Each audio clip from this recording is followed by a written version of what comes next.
What's going on, guys? Welcome back to the channel. In this video, we're going to be taking a look at the 2025 Chevy Trax 2RS. So the Trax here, like I said, is the 2RS trim, which is basically the top trim, really just depending on what packages you have on it. The 2RS and the Active kind of just swap back and forth on being the highest end trim of the Trax.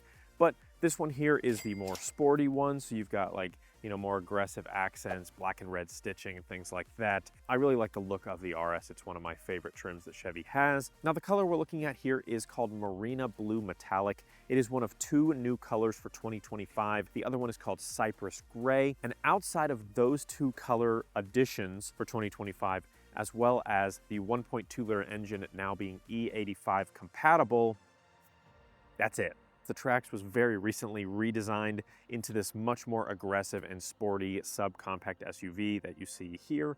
So you wouldn't expect a lot of changes here in 2025. But let's go ahead and talk about everything you do have here on this near top of the line Chevy Trax. So here in the front, you're gonna have low profile LED daytime running lights, and then you have a split, and you're gonna have your main beams and your high beams, which are also LED down in this portion down here. Some little kind of accent pieces, body colored bits here. You've got this kind of gunmetal gray accent that runs across the front grille. And if you guys have watched any of my other recent Chevy reviews, I feel like I'm repeating myself a lot because basically every front end of every single Chevy SUV, which there are a million of, it feels like, looks exactly like this, or has this exact same kind of feature set. That's fine, that's how Chevy does it, but you got this same kind of gray accent piece that runs across the front, black Chevy bow tie here on the RS badging here, black plastic grille here, body colored split, and then more black plastic kind of ground effects at the bottom. Little active air intake here and here for cooling, but outside of that, it's pretty much the same. Now I mentioned the engine had been reconfigured to be E85 compatible. This is the same 1.2 liter 3-cylinder engine that you have as an option on the Trailblazer.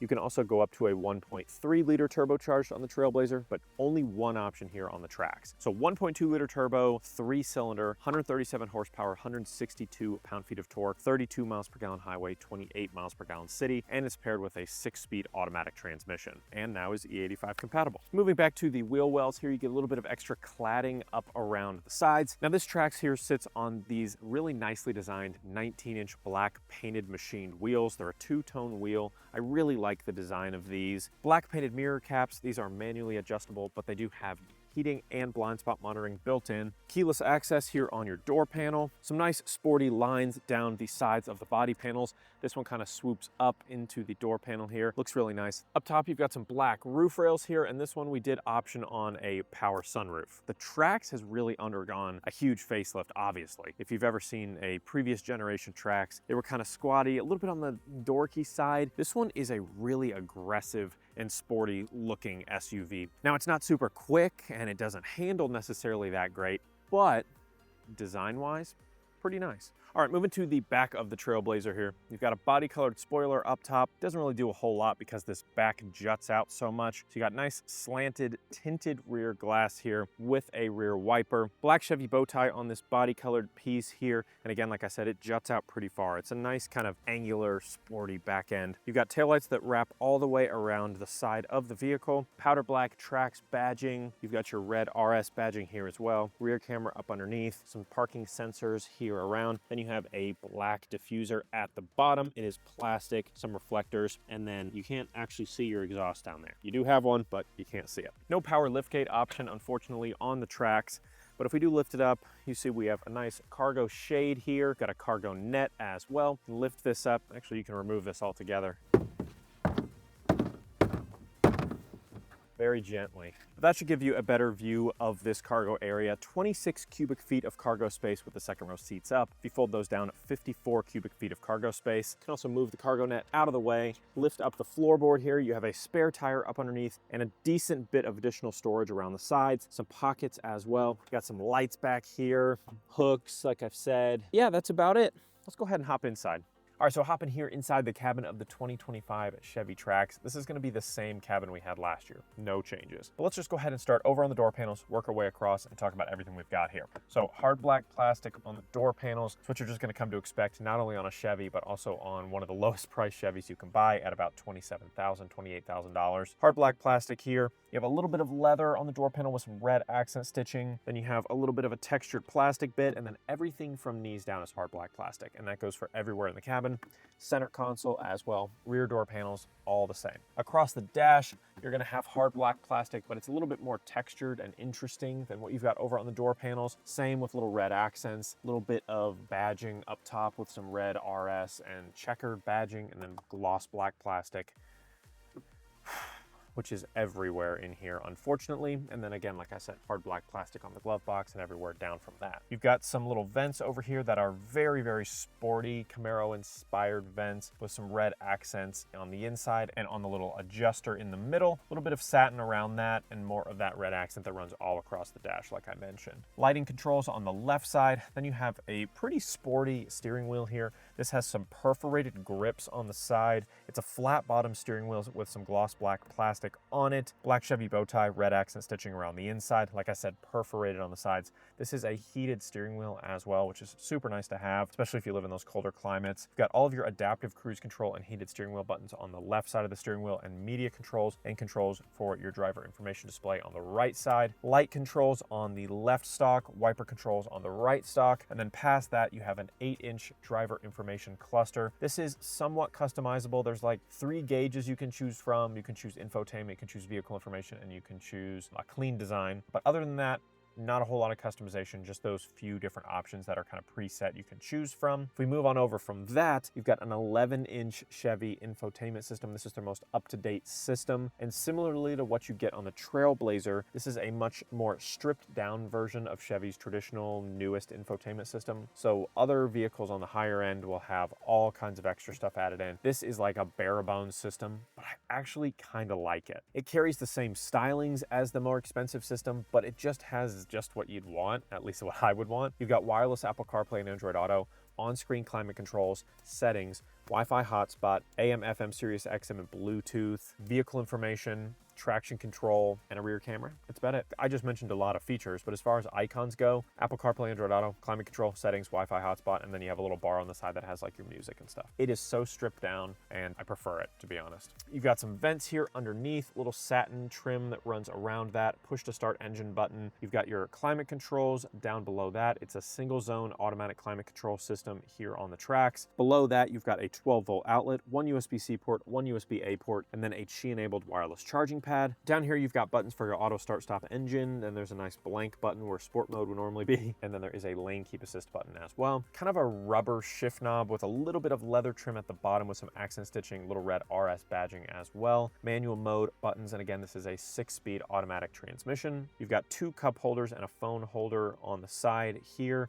and then electronic parking brake behind that. Little pocket. And then you have a rubber armrest here. Inside of it, you've got a nice deep pocket, but no additional ports or anything, just extra storage. Now, as far as seating surfaces go, again, this is a very inexpensive Chevy vehicle, so the seating surfaces are gonna take a hit a little bit. These are Chevy's EvoTech, so synthetic leather seating surfaces in jet black with red accents. I actually think they look really nice. You have a little red stripe on the center, some red piping, red accent stitching, perforations down the seats for a little bit more airflow, red RS badging on the headrests, but they are manually adjustable seats. So the driver is a 6-way manually adjustable, passenger is a 4-way manually adjustable, but they are both heated. Now, you've got a very dinky rear view mirror here. It's not even auto dimming, I don't think. Just a little chunky plastic rear view mirror here. Nothing too great there. You've got your sunroof controls up top here, some dome lights as well. You've got your OnStar buttons, black liner up top, sunroof there, like I said. I mean, that's pretty much everything here in the cabin. It's very, very minimal, but still very driver-centric. Everything kind of leans your way. The display's angled that way, the climate control's angled that way. So it feels like a modern kind of sporty cabin, but again, it's a little bit on the low end as far as materials go. Now, as far as safety systems go, you've got Chevy Safety Assist, which includes forward collision alert, automatic emergency braking, front pedestrian braking, lane keep assist with lane departure warning, follow distance indicator, IntelliBeam auto high beam. You have a theft deterrent system, HD rear camera, and a tire pressure monitor system. We also optioned on an $800 driver confidence package, which includes rear cross traffic alert, lane change alert with side blind zone alert, adaptive cruise control, and rear park assist. All right, so hopping here into the back seat, like I mentioned, door panel materials are going to take even more of a hit. You don't even have any kind of leather accents or accent stitching. It's just a stamped piece of black plastic back here all the way down. No mat pocket on the back of the driver's side seat, but on the passenger side, you do have a mat pocket. You have a little tray here in the back of the armrest, one USB-C port, one USB-A port for charging. Decent knee room back here. If I go ahead and center up here, I'd say probably like 3 inches of rear leg room here. And I had this seat pretty far back. If I scoot it up a little bit, you get a little bit more leg room. Tuck your feet up underneath. Headroom isn't horrible, but it's also not amazing. The roof does slope up a little bit to give you a little bit extra there. Shoulder room's pretty rough, like right into the door panel here, and no center armrest to fold down either. 2 passengers back here that are adults, you could do for a little bit of time. 3 kids should be fine. The floor is very flat right here, but if you do have 3 kids that are a little bit on the larger side, it's gonna be pretty tough back here. It's pretty compact, but overall not terrible for the segment. All right, let's take the Trax for a little test drive. Now, reminder, 1.2 liter turbocharged 3-cylinder engine, 137 horsepower, 162 pound-feet of torque, I think. 32 miles per gallon highway, 28 miles per gallon city. I talked about this a little bit in my Trailblazer review. I said, if you're gonna get a Trailblazer, get the 1.3 liter turbo with the 20 extra horsepower or so. It makes a big difference in a vehicle that's this size. Unfortunately, with the Trax, you are stuck with the 1.2 liter turbocharged 3-cylinder. So let's see how much of a difference it makes that you are limited. I don't think we have any drive modes, so we'll just go ahead and slow down here a little bit. So this is just the only driving mode. You don't have like sport mode or anything like that. And gone.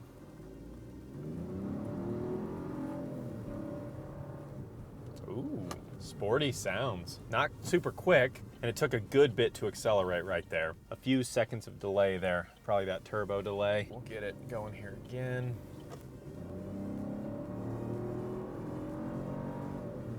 It sounds really good. It's got some beef to it for something that's at this price point. Again, not super quick. Horsepower numbers are abysmal. It's not gonna blow you away in any statistical category. I think the name of the game here is value, right? You're talking about a subcompact SUV from Chevy, $28,000. Finding a vehicle under $30,000 right now is a task in and of itself. This is a near top of the line Chevy Trax. It's got plenty of cargo carrying capability, plenty of passenger volume.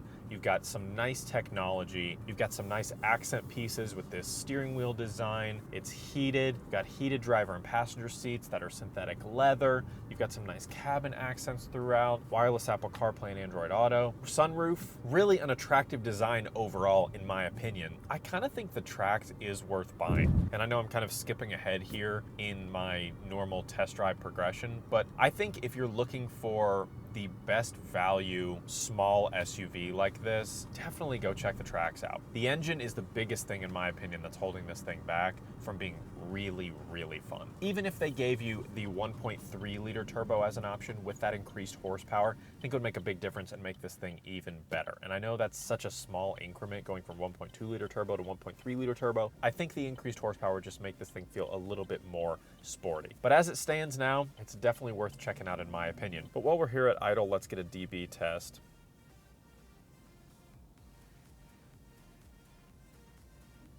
And that's with the engine running. If we turn the engine off,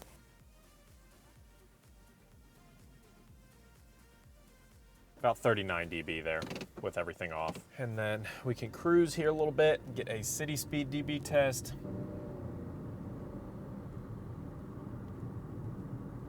It's about 66, 67 dB, which is just about where the Trailblazer was at as well. And I find like the comparison between the Trax and the Trailblazer really interesting. The Trailblazer is like $7,000 more expensive, and I don't really know what you're gaining there outside of the different engine option. Cargo area is about the same. Passenger volume is very similar. They are very uniquely styled, like the Trax and Trailblazer are very different. but I think I prefer the design of the Trax better, although the Trailblazer is kind of unique in its styling. I don't know. Interior materials feel the same, the display layout's the same, seating surfaces are very similar. Like, I think what it's gonna come down to is whether you want that larger engine option or you prefer a certain design. Anyway, let's talk about a couple things that I really like about the Trax, a couple things that I don't like as much. First and foremost, I've already mentioned it, I absolutely love the design of the Trax. It used to be, like I said, kind of a little bit quirky, a little dorky, kind of goofy looking, kind of like the original Bolt was, and then they refined it in this generation, made it more stylish, made it more sporty and aggressive, and kind of like they did with the Bolt EUV. You know what I mean? They kind of like stretched it out, slimmed it down a little bit, and just made it a little bit more aerodynamic, a little bit more sporty. Big props to Chevy on the design of the Trax. I think it's really nice. And the cargo area is great. Again, this is a small SUV, and to have 54 cubic feet of cargo space with the second row seats down, and to have 26 with them up, and have the full like tailgate opening. It's not like a sedan 26 where you have to fit stuff into this really compact little mouth area. It's, you know, a full tailgate there, so you could fit some tall objects back there, take the cargo shade out, and have plenty of vertical storage. It's really great and pretty spacious.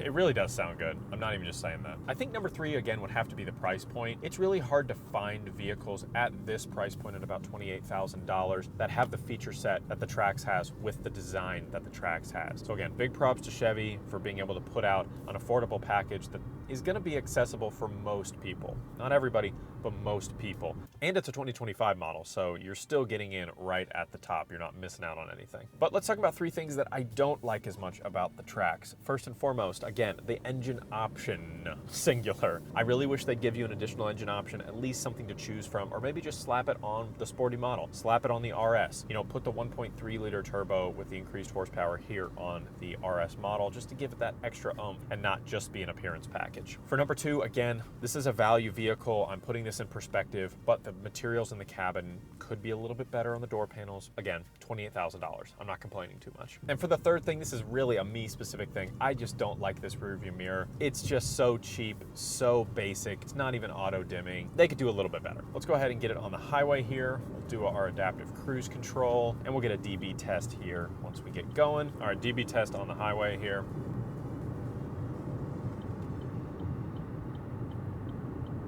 Right around 71, 72 dB on the highway. Adaptive cruise is on. We've got our lane keeping on. Again, we don't have any kind of super cruise or any kind of semi-autonomous driving system, so we gotta maintain control of the wheel, otherwise we're just gonna drift and kind of ping pong from one side to the other. But it will keep you away from vehicles in front of you, which is always nice, and it will slow down automatically. But yeah, I kind of hit on it at the beginning of this test drive portion, but I think the Trax is just an incredible value for the feature set that you get, for the design that you get, for the technology that you get. It's hard to beat that price point just about anywhere. There are definitely other manufacturers that are competing at this price point. You could get like a Hyundai Kona or a Crosstrek, or, I mean, the Trailblazer obviously is kind of competing against it a little bit, but I really think stylistically the Trax has all of those beat. Definitely check it out. Go test drive one for yourself. If you're considering this as like a first car, or you know, a city commuter type car that you want to get